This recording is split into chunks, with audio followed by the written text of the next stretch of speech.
Metal scholars. Sleep Token's lyrics are poetic, full of meaning.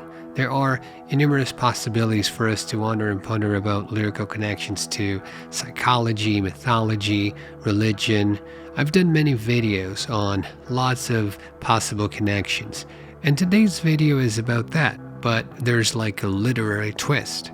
Analyzing Sleep Token's lyrics, and not only Sleep Tokens, but other rock and metal bands, there's always a muse. It can obviously be a romantic relationship, but it doesn't have to be. It can be an idealized version of yourself, or an idealized interaction with someone you care about. These rock and metal lyrics, they function a lot like narratives with archetypes, and for this video specifically, I'm going to tackle 3 female archetypes. There's an idealized virgin, there's a perfect marriable figure, the mother, and there's the whore archetype. Are these the only archetypes that exist? Of course not, but it's incredibly surprising that when you begin to analyze books and movies and lyrics, you see these pop up many times. Game of Thrones, for example.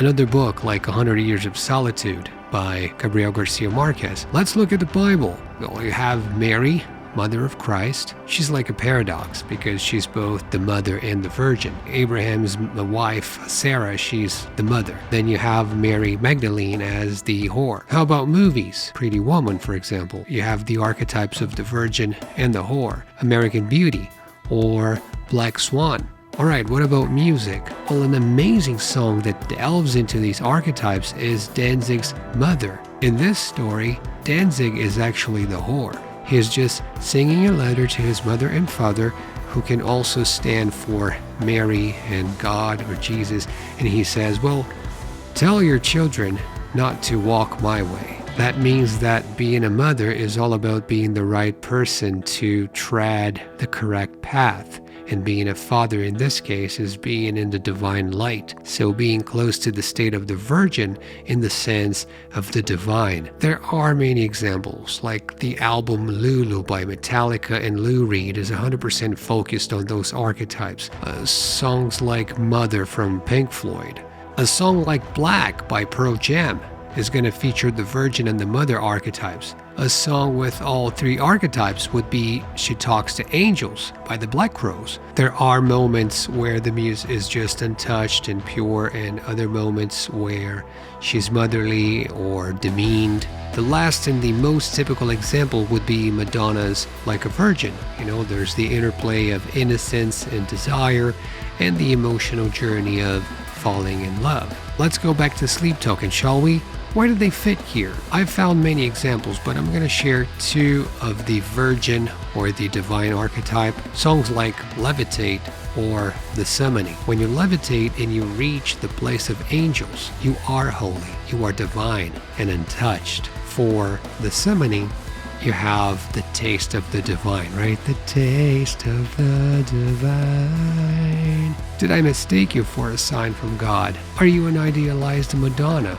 Are you my goddess? Or am I inventing this version and it only exists in my head and now I can't really tell if you're real or if you're just a figment of my imagination? What about the archetype of the mother? Well, you have a song like Dark Signs. There are hints of the mother archetype in the sense of nurturing and care. And while the song primarily deals with the speaker's upbringing in a dark environment, the longing for a connection and the portrayal of a woman he loves as a motherly figure touch on elements of the mother archetype and her potential impact on his emotional well-being. In Take Aim, the lyrics, they express feelings of vulnerability and a need for protection. While not explicitly a mother archetype, the yearning for someone to be the arms that carry me through, to lead me safely, will invoke the sense of seeking refuge and care, which resonates with the protective qualities often attributed to the mother archetype. And it's important to notice that Sleep Token's music often leaves room for interpretation. This is just a fun exercise for us to bring comparative ideas to the table. And to wrap this up, where's the whore archetype? Well, I can only think of 2 songs, Nazareth and Gods. And let's talk about Nazareth here. Well, it portrays complex themes of desire, power dynamics, and it's got this tumultuous relationship, right? You have lines like, let's fuck her up, let's knock on her door, let's show her like bedroom money, like build her a kingdom, manifest pain at the core of pleasure. These, they vividly illustrate the conflicting emotions and struggles associated with the archetype. And the imagery will be like this juxtaposition of material gain, but at the same time emotional turmoil. It will capture the essence of the archetype with this intricate nature. Nazareth exemplifies Sleep Token's use of complexity with human emotions, relationships. They touch on these societal constructs and the interplay between these archetypes. And it's through the exploration that they provide listeners with a space for reflection. What do you think about the concept of these archetypes? Please like and share the video. Please write comments below. Let me know what you think. Music is what music does. I'm signing out. Bye now.